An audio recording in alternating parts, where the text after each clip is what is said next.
For a few summers of my childhood, we spent a good portion of our days out of school on road trips. My father's employment was in advertising sales, and his job was to sell ads for newspapers and magazines. He did most of his sales face-to-face with clients, and since we lived in the Midwest, many of his sales territories were quite large. He would travel from Ohio to Nebraska and all the states in between. So he was on the road a lot. And for part of the summer, the rest of the family would join him. First, in a wood-paneled station wagon where we loved to roll around in the tippy back, as we called it, back in the day of no children's seatbelt laws, where we would lounge around or play with each other. Then later in a large Cutlass Sierra, where I would claim a wheel well all to myself with a new book that my parents would buy each of us to read on the long hours of driving until we arrived at whatever hotel we would be sleeping at that night. As a child, these memories were so much fun. We slept in a different hotel every night, always with a pool that we would splash around in to tire us out, and where most of my siblings learned to swim and dive off diving boards. We would all share one small hotel room and then wake up again the next morning, have a quick breakfast, and be on the road. Occasionally, we would stop at historical sites along the route. American history has always been important to my family, and then spend hours waiting outside warehouses and office buildings while having picnic lunches and playing while my dad made his sales calls. My mom would always bring a hand-sewing project with her on the trip, and it was usually cross-stitch. She would sit under a tree or at the sides of pools watching us play and doing her handwork. I can see her in my mind's eye with her big plastic bag of cross-stitch supplies, which included her large Aida cloth roll and pattern books, and her fisherman's bait box filled with cardboard squares of all different colors of stranded cotton wrapped tightly around for her cross-stitching. Each of the individual thread colors were labeled and placed in order. It was like a rainbow in a box, and I loved to pull out and look at each of those squares of threads, neatly colored in their rows, although I was always careful not to get the colors out of order. One summer, when we were old enough, my mom presented my sister and I with our own set of stranded cotton thread and some cross-stitch kits to make mini Christmas ornaments. Each kit had a small piece of cloth, some snips, a small hoop to hoop the fabric, small wooden frames to hold the ornaments after they were made, and a small pattern book. She'd also made a supply of colored threads for us, although ours were made from cotton thread wound onto plastic pieces with a hole at the top. Each plastic thread square was then placed on a ring, so we each had all the colors we needed in a handy little thread bundle. And because it was before the days of TVs and cars, or even Walkmans to play music, on those road trips, my sister and I would cross-stitch Christmas ornament after Christmas ornament. Tiny candy canes, bells, Santa faces, and manger scenes, all from the little counted cross-stitch pattern books that accompanied our kits. Our thread would get into so many knots, and we would mess up constantly, but our mother was ever so patient to take our cross-stitch problems and fix them, and then hand them back to the back seat so that we could continue stitching. At first, counting the rows was hard, so she would always place the first X, the first stitch, in the middle for us, and then we would work our way out to complete our sets of wonky candy canes.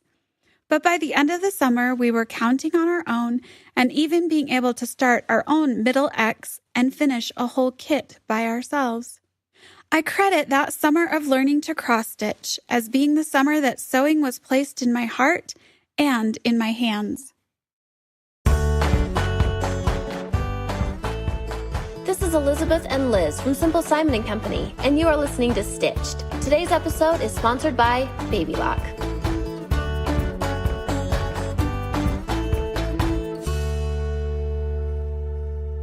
Needlework is one of the earliest forms of sewing and has been documented since nearly 600 BC. There are even examples of hand sewing and needlework that have been found in ancient Egyptian tombs, as well as church catacombs from the Middle Ages. Tapestries and other forms of needlework were often known in history as a pastime that were not only used to beautifully decorate castles, but also used as a source of insulation to cover heavy stone walls and keep warmth in and out for the seasons. Catherine of Aragon, the first wife of Henry VII, is most famously credited with the first form of cross-stitch. She was famous for her black work, which is said to have been the precursor to modern cross-stitch. Black work was just as the name describes, taking little bits of black wool that were wound into thread and then woven, or stitched, into white linen or silk to create designs. Black work was found on most of Catherine of Aragon's chemises and underclothing, and soon became a popular technique for embellishing garments in the 15 to 1600s. Although several different stitches were used in black work, one of the most common and most popular became the cross-stitch. Cross-stitching is the process of making a single cross, or X, into hooped fabric to create a stitch. The hoops were to stabilize the fabric. Then, that same small stitch is repeated over and over, and those individual X's create a larger pattern. The first cross-stitch patterns are recorded in the late 1500s, but the invention of the printing press really helped paper cross-stitch patterns along.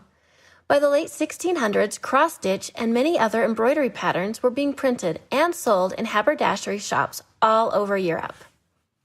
Traditionally, cross-stitch was used to embellish items like undergarments, household linens, tablecloths, dishcloths, and doilies, almost like labels. Women would find or create their own motifs or personalized patterns of cross-stitch that was their marking, almost like a pattern on a set of china or a label maker of our times. But what a pretty way to mark your household things! Samplers were also made popular during this same era and were made using cross-stitch motifs. In the beginning, samplers were usually done on linen or cotton, but in the late 1890s, Aida cloth was invented and helped to increase the craze of cross-stitch samplers even more.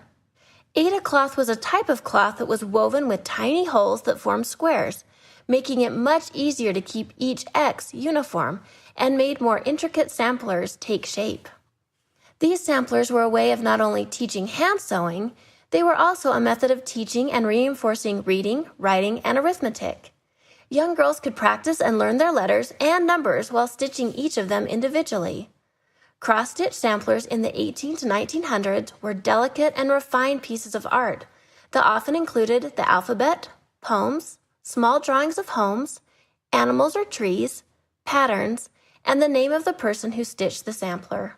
They ranged in sizes from small to quite large, and many took young girls years to complete, and when completed were almost a rite of passage into young adulthood.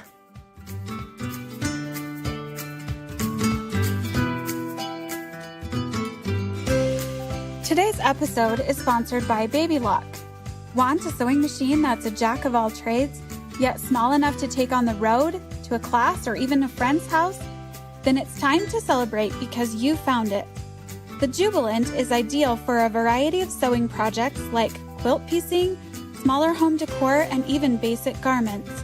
It's a machine that gives you plenty of genuine opportunities to let your creativity shine. You can find the Baby Lock Jubilant sewing machine at your local Baby Lock dealer. To learn more about this new line of sewing machines, just visit babylock.com/genuine. Now, back to our story.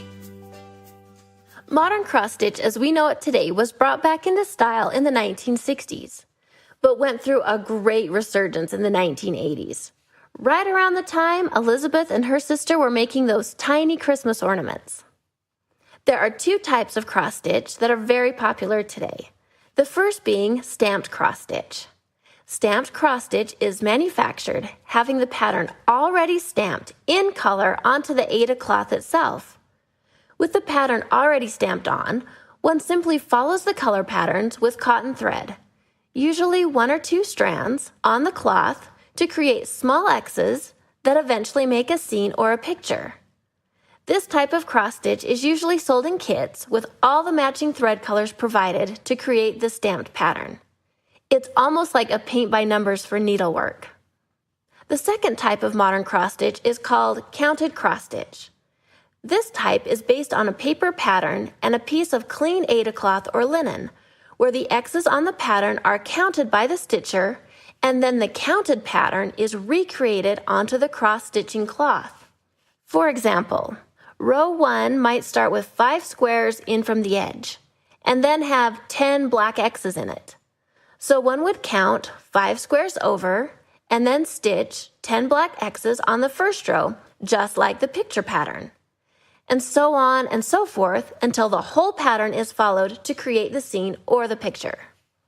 Today, technology has also come into the cross-stitching world in a way so that modern flossers can use many different types of threads and even make their own patterns up using computer software. You can even find channels on YouTube where cross-stitch enthusiasts called floss tubers have created channels that are dedicated solely to cross-stitching programming. These channels are all cross-stitching all day, and viewers can sit and watch other people cross-stitch or share works in progress or finished pieces. Elizabeth has recently been watching some of them, and just the other day spent 10 minutes watching someone's cross-stitched bird take shape. The last few years have also brought a new generation of stitchers. These stitchers are involved in true departure from the traditional designs associated with cross-stitch. This current trend is known for more postmodern or tongue-in-cheek designs that feature retro images with contemporary feminist sayings added to them. A nod to the old, but bringing the personality and grit of a new generation to the stitching community. And much like quilters today, these modern-age stitchers are founding guilds to unite people with the same passion for cross-stitching. Whether young or old, cross-stitching has one common theme: using your hands, some cloth, and some thread to create something out of nothing. Using your hands to create something out of nothing? Isn't that what we so often do as women? My mother's hands don't look the way that they used to while in the peak days of her cross-stitching years. And now her choice of handiwork is either crocheting or hand quilting. But I am still mesmerized as I watch those same hands go up and down to create beautiful stitches in whatever form of sewing she is doing. Those hands have done so much in her lifetime. They have rocked crying babies. They have wiped many tears. They have taught many children how to tie shoes or read or write. They have taught preschool and made Play-Doh and pointed to ABCs over and over again. They have cooked many meals. They have pulled weeds or taken something to a sick friend, all acts of wonderful human service to those around her. As I get older, my hands are starting to look more and more like the hands of my mother or even my grandmother. And I'm perfectly okay with that, because I know what those hands have done, and I hope someday that someone else might look back on my everyday handiwork with fondness and love as I do for the generations above me. One of my all-time favorite hymns pens these lines: "Have I done any good in the world today? Have I helped anyone in need?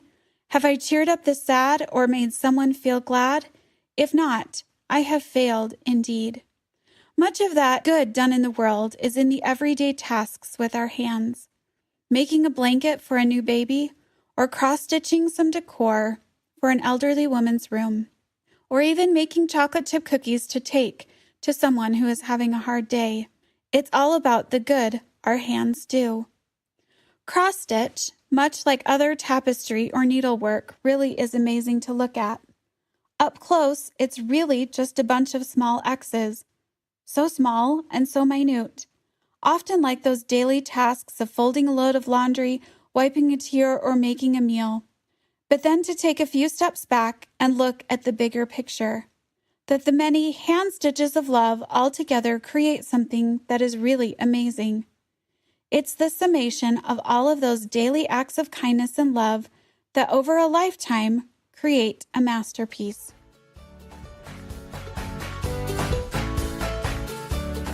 For more stories, projects, and quilt tutorials, visit us over on www.simplesimonandco.com, where you can find scores of quilting patterns and inspiration.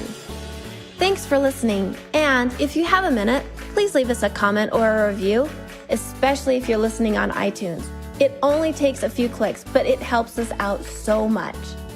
Now, stay tuned for I've Got a Notion. Today's I've Got a Notion is one of my most used quilting tools, the rotary cutter. But how did this useful piece of equipment make its way into the quilting world? Well, the first rotary cutter was introduced by the Olfa Company in 1979 and was used primarily for garment making. However, the minute quilters found out about this revolutionary tool, they more than adopted it as their very own. Prior to the invention of the rotary cutter, quilters often traced handmade templates of the necessary shapes onto the wrong sides of fabric or onto newspaper or cardboard, then added 1/4 inch seam allowances on all sides.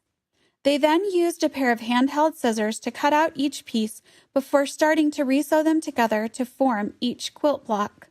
Not only was this method inaccurate because tracing over and over is not an exact science, it was also extremely slow. So when the rotary cutter hit the scene as a way to cut without tracing first, its sales soared. A rotary cutter is made up of a short-handled tool with a circular blade attached to one end. The blade itself rotates while cutting, thus where the tool's name came from.